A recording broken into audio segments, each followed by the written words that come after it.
Right now, in kitchens all over the country, millions of people over 60 are doing something tonight that feels completely harmless. They're standing in front of the fridge at 9 or 10 at night, reaching for a small snack before bed. Maybe it's a bowl of ice cream.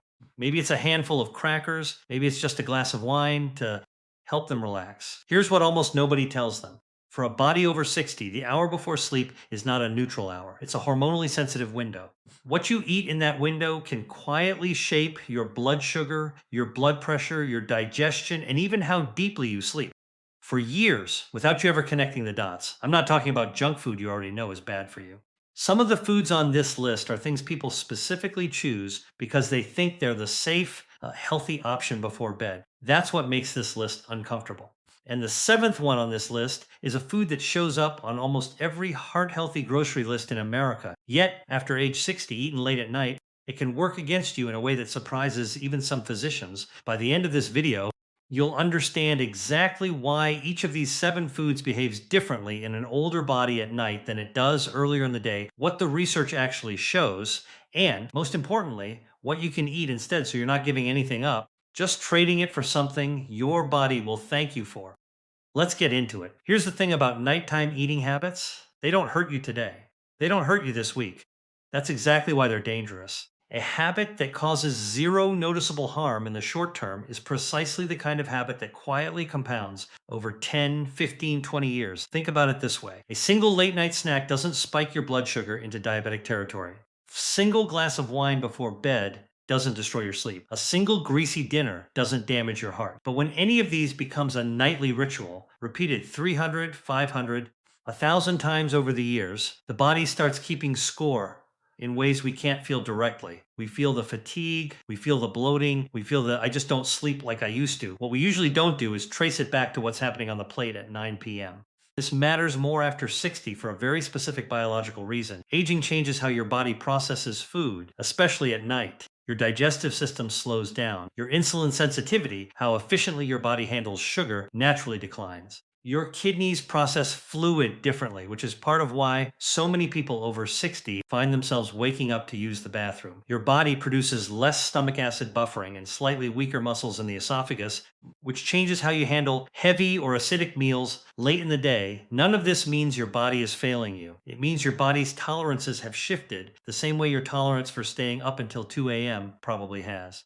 The food choices that we're forgiving at 30 or 40 are not automatically forgiving at 65 or 75. And because sleep itself is one of the most powerful tools we have for protecting the brain, the heart, and the immune system as we age, what you eat before bed isn't a minor lifestyle detail. It's connected to some of the biggest health outcomes people worry about most: memory, heart health, blood sugar control, and staying independent. I want to walk you through this calmly and clearly without any scare tactics, because the good news is every single one of these seven foods has a simple, satisfying substitute. You are not going to have to eat bland food or give up joy at the dinner table. You're just going to learn to time things a little differently. Before we go further, let me tell you a little about who's talking to you and why you can trust what you're about to hear.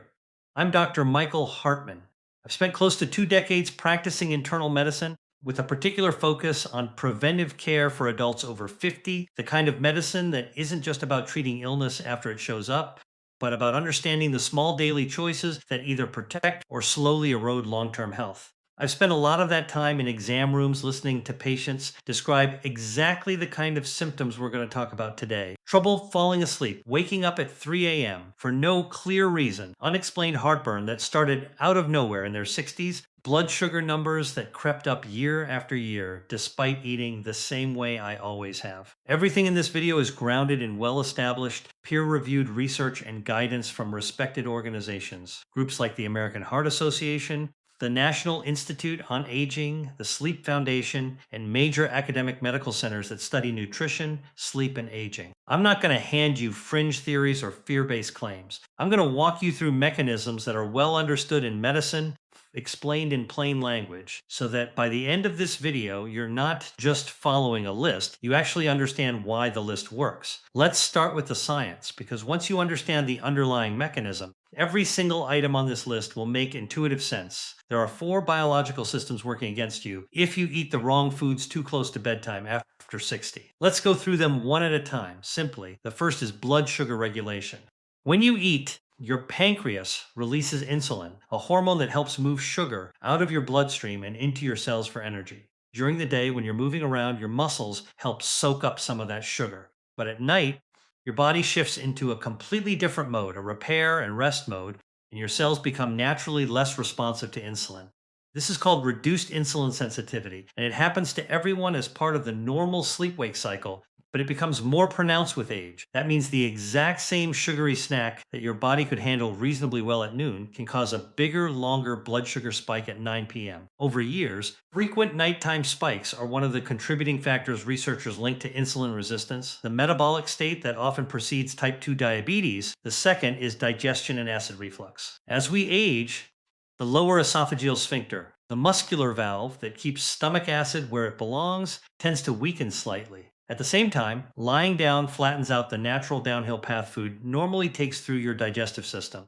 Combine a weaker valve with a horizontal position, and heavy, fatty, spicy, or acidic foods are simply more likely to travel back up into the esophagus, causing heartburn, that burning sensation in the chest, or a sour taste that disrupts sleep. This is why so many people over 60 develop reflux symptoms that they never had in their 30s, not because anything is broken, but because the margin for error has narrowed. The third is blood pressure and fluid balance. Salt draws water into your bloodstream, increasing blood volume, which your heart then has to work a little harder to circulate. During the day, an active kidney can process and balance that sodium fairly efficiently, but kidney function naturally declines somewhat with age, and processing a heavy sodium load right before the kidney's overnight slowdown period can contribute to elevated blood pressure readings, and for many people, more trips to the bathroom overnight, which itself fragments sleep. Fourth is sleep architecture, the actual structure and quality of your sleep cycles. Deep, restorative sleep depends on your body temperature dropping, your nervous system calming down, and stable blood sugar throughout the night. Anything that spikes your heart rate, raises your core temperature, triggers a blood sugar roller coaster,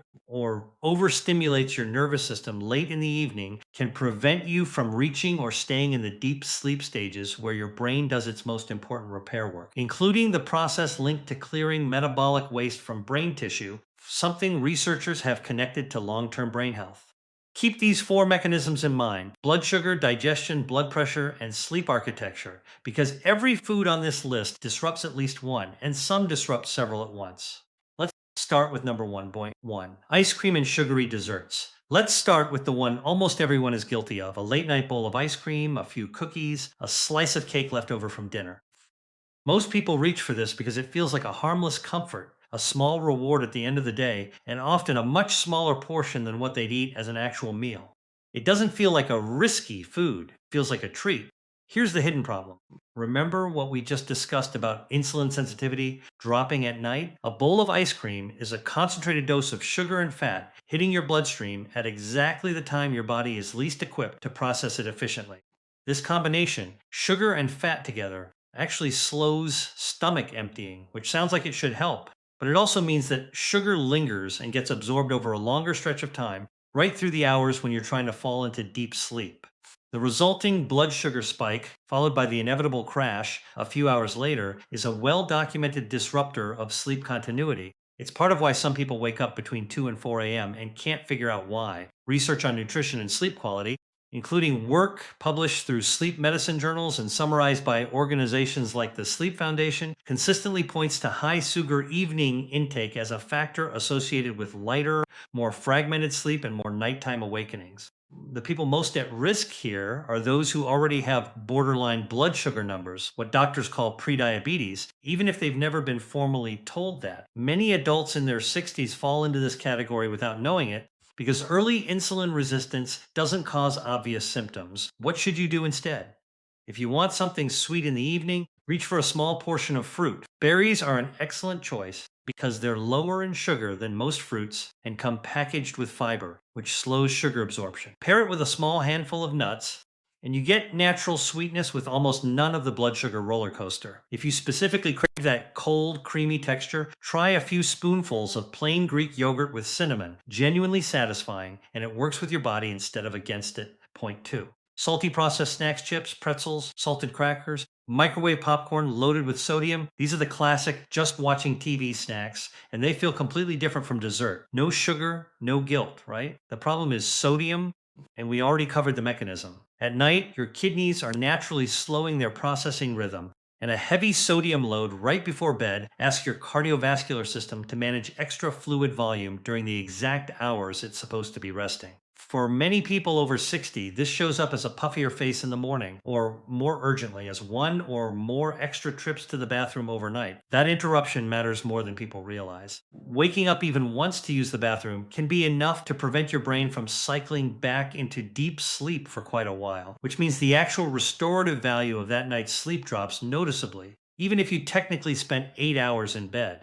The American Heart Association has long highlighted that most adults consume far more sodium than recommended, largely from processed and packaged foods rather than the salt shaker itself. And that excess sodium is one of the modifiable factors linked to elevated blood pressure over time. The people most at risk are anyone already managing blood pressure, anyone who's been told their blood pressure is borderline, and honestly, most adults over 60.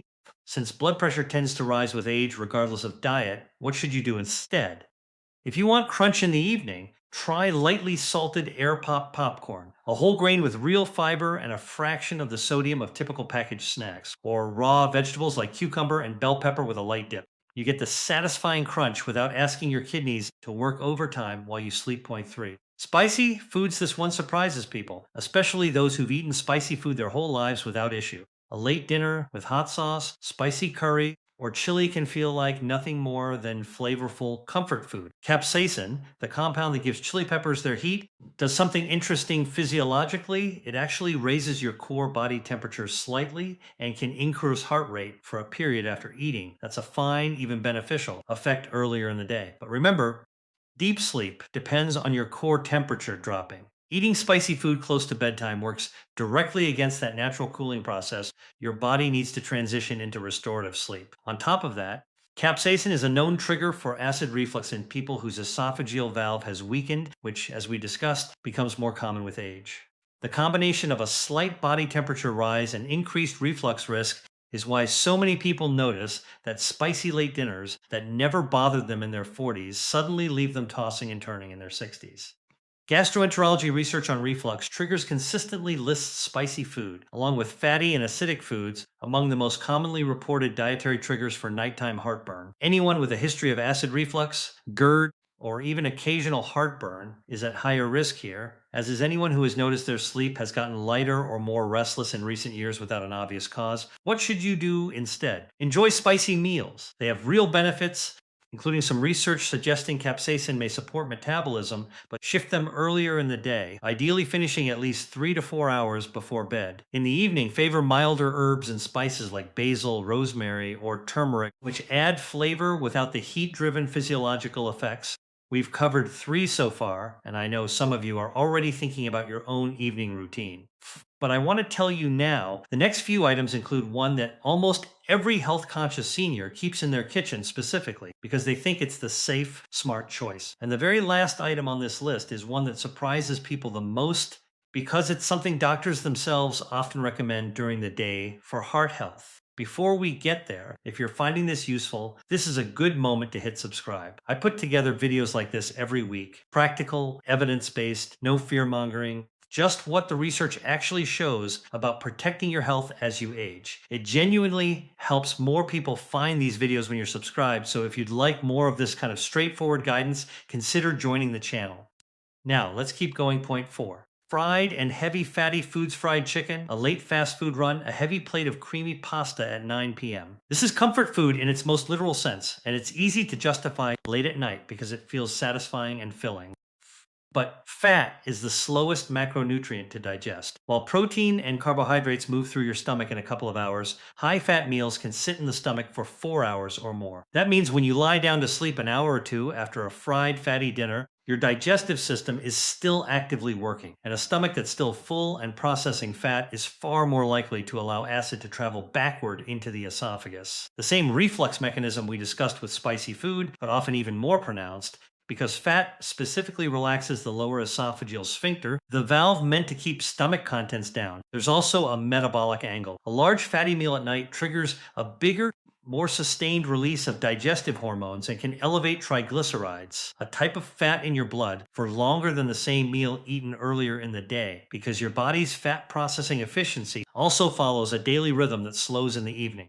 Research from cardiology and gastroenterology literature consistently associates large, high fat evening meals with both increased reflux symptoms and less favorable overnight metabolic markers. People most at risk are those managing cholesterol or triglycerides, anyone with existing reflux or a hiatal hernia, and anyone who's noticed that a late, heavy dinner leaves them feeling still full when they wake up. What should you do instead? If your biggest meal has to happen in the evening due to your schedule, try to eat it at least 3 hours before bed and favor grilled, baked, or roasted preparations over fried. If you're hungry closer to bedtime, a small portion of lean protein, like a few slices of turkey or a warm cup of broth-based soup, is much gentler on an aging digestive system. Point 5. Alcohol. The nightcap this is one of the most common habits I hear about from patients, and one of the most misunderstood. A glass of wine or a small drink before bed feels relaxing, and it is in the sense that alcohol is a sedative. It can genuinely help you fall asleep faster. But here's what almost nobody explains. Falling asleep faster and sleeping well are two completely different things. As your body metabolizes alcohol over the following hours, it disrupts REM sleep, the dream stage associated with memory consolidation and emotional processing, and often causes a rebound effect in the second half of the night, leading to lighter sleep, more awakenings, and that groggy, unrefreshed feeling the next morning, even after a full 8 hours in bed. Alcohol also relaxes the same esophageal valve we've talked about twice already, increasing reflux risk, and it has a mild diuretic effect, meaning it increases urine production, a double contributor to those middle of the night bathroom trips that fragment sleep in older adults. There's an added consideration specific to aging. The body's ability to metabolize alcohol slows with age due to changes in liver enzyme activity and body composition, meaning the same drink that had a mild effect at 40 can have a noticeably stronger effect at 70. Major health organizations, including the National Institute on Aging, note that alcohol's effects on sleep, balance, and medication interactions become more significant considerations as people age. Anyone taking medications that interact with alcohol, anyone managing blood pressure, and anyone who has noticed their sleep quality declining should be especially mindful here. What should you do instead? If you enjoy an evening drink, consider having it earlier with dinner rather than as a nightcap right before bed, and try to leave at least a few hours between your last drink and lights out. If it's really the ritual you love, that warm, wind down moment, a caffeine-free herbal tea like chamomile can offer a similar calming ritual without any of the sleep disruption. Point 6. Chocolate, this one, catches people off guard because chocolate, especially dark chocolate, has genuinely earned a reputation as a healthy indulgence, rich in antioxidant compounds called flavonoids that have been linked to cardiovascular benefits.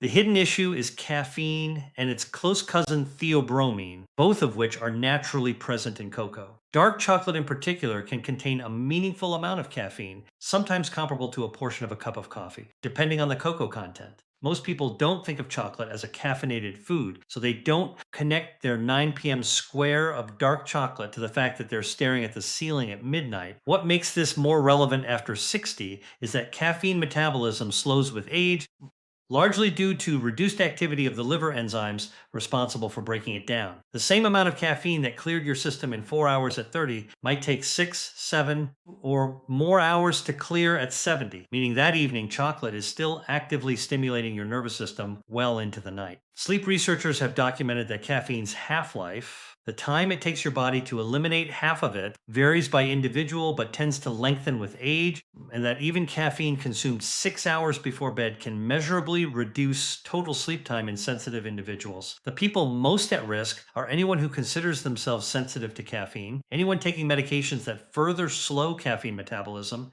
and, somewhat ironically, health-conscious individuals who specifically choose dark chocolate over milk chocolate for its antioxidants, unaware it typically contains more caffeine, not less. What should you do instead? Enjoy chocolate. It does have real health supportive compounds, but treat it like coffee and keep it to the earlier part of your day. If you want a chocolatey evening treat, look for cocoa powder-based options with minimal added cocoa solids, or simply shift your chocolate habit to an afternoon treat instead. 7. Citrus fruits and tomato-based foods. Here's the one I promised would surprise you. Oranges, grapefruit, lemon water, and tomato-based dishes like pasta sauce or salsa are staples of a healthy diet, recommended constantly for their vitamin C and antioxidant content. Nobody thinks of these as risky foods, quite the opposite. But healthy and well timed are two different things. Citrus, fruits, and tomatoes are highly acidic. In a younger digestive system with a strong esophageal valve, that acidity is rarely an issue.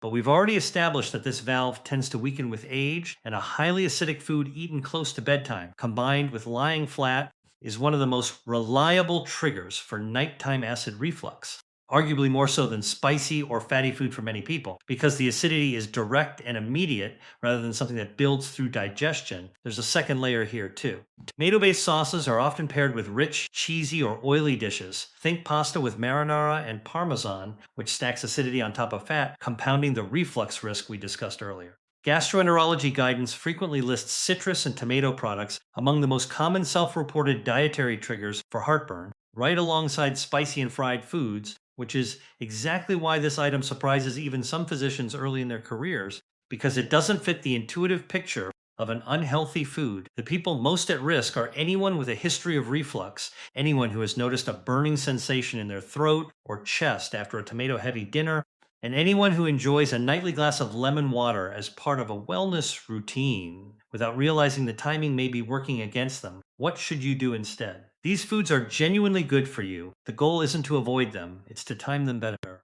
Enjoy citrus and tomato based meals earlier in the day when your digestive system and esophageal valve are better equipped to handle the acidity. In the evening, if you want something citrus flavored, a small amount of cucumber or mint infused water offers a refreshing taste without the acid load. Let's bring this all together. Ice cream and sugary desserts spike blood sugar precisely when your body is least equipped to handle it, disrupting sleep continuity. Salty processed snacks force your kidneys and cardiovascular system to manage excess fluid overnight, contributing to blood pressure changes and bathroom trips. Spicy foods raise core body temperature and trigger reflux right when your body needs to be cooling down for deep sleep. Fried and heavy fatty foods sit in the stomach for hours, relaxing the esophageal valve and increasing reflux risk while straining overnight metabolism. Alcohol may help you fall asleep faster, but it fragments sleep quality, disrupts REM cycles, and its effects intensify with age. Chocolate carries hidden caffeine that lingers longer in an aging body, quietly interfering with sleep onset. And citrus and tomato based foods, despite being genuinely healthy, are highly acidic and become common nighttime reflux triggers as the esophageal valve naturally weakens with age. Notice the pattern. None of these foods are bad foods. Every single one has real nutritional value. The problem was never the food itself, it was the timing, layered on top of the very real, very normal ways your digestion, blood sugar regulation, blood pressure, and sleep cycles shift after 60. So, what does this actually look like in practice? Here are the changes I'd encourage you to make, starting tonight. First, try to finish your last significant meal at least 3 hours before bed, giving your digestive system real time to do its job before you lie down. Second, if you want an evening snack, favor small portions of protein, fiber, or plain dairy. Think a few nuts, a small yogurt, or a piece of fruit with a natural buffer of fiber, rather than sugar, salt, or fat in isolation. Third, move your riskiest foods earlier in the day rather than eliminating them.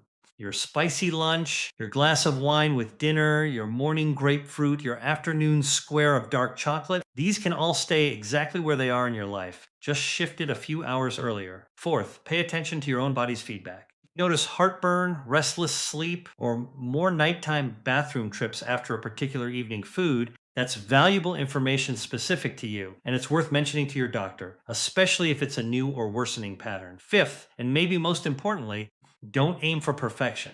One late night treat isn't going to undo your health. This is about shifting the pattern of most nights, not policing every single night. I'd encourage you to think for a moment about someone in your life, a parent, a spouse, an older friend who might be doing exactly what we talked about today without realizing it.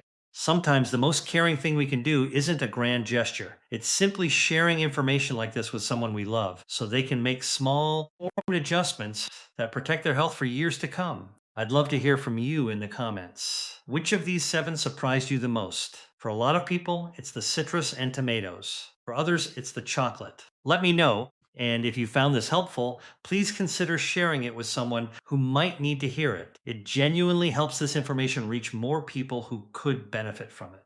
This video is intended for general educational purposes only and does not constitute personalized medical advice. It is not a substitute for a consultation with your physician or a qualified healthcare provider. Individual health circumstances, medications, and conditions vary widely, and any significant changes to your diet, especially if you're managing diabetes, heart disease, acid reflux, or are on medications affected by food or alcohol, should be discussed with your doctor first. If you experience persistent heartburn, unexplained sleep disturbances, or other concerning symptoms, please seek medical evaluation rather than relying on general guidance alone.